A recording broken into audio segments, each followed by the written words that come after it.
जब सुनीति अपने पुत्र ध्रुव से कह रही है तो ध्रुव जी महाराज ने अब कुछ नहीं देखा और तुरंत अपने महल से जंगल की ओर जाने लगे। रास्ते में देवर्षि नारद उन्हें मिले और देवर्षि नारद ने उनसे पूछा कि ध्रुव बेटा कहाँ जा रहे हो? ध्रुव जी महाराज ने कहा कि मैं भगवान को प्राप्त करने के लिए उस परम पिता की गोद में बैठने के लिए जा रहा हूँ। मैं उनसे प्रार्थना करूंगा कि वह मुझे अपनी गोद में बैठाए। तब पहली बार नारद जी ने देवर्षि नारद ने ध्रुव जी महाराज को 12 अक्षरी मंत्र दिया और वह 12 अक्षरी मंत्र कौन सा है? ओम नमो भगवते वासुदेवाय।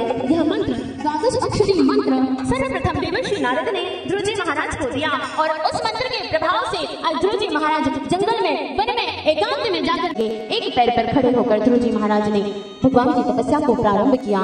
धन्य है ध्रुव जी महाराज जिन्होंने छोटी सी आयु में आज परमात्मा को भजने के लिए वन में चले गए हैं, एकांत में चले गए। श्री हरि उनकी तपस्या से उनके भजनों से प्रसन्न हो गए और तुरंत वहां पर जाकर के और प्रकट हो गए। जैसे श्री हरि प्रकट हुए तभी ध्रुव जी महाराज से भगवान नारायण कहने लगे कि हे पुत्र हे बस अपनी आंखें खोलो, देखो मैं आ गया हूँ। जैसे ध्रुव जी महाराज ने अपनी आंखों को खोला और भगवान की ऐसी अलौकिक दिव्यता को देखकर उनकी छवि को देखकर ध्रुव जी महाराज तो निहाल हो गए कि वाह कितने सुंदर है मेरे परम पिता। अब जैसे उनको देखा बोले कि बेटा क्या चाहते हो?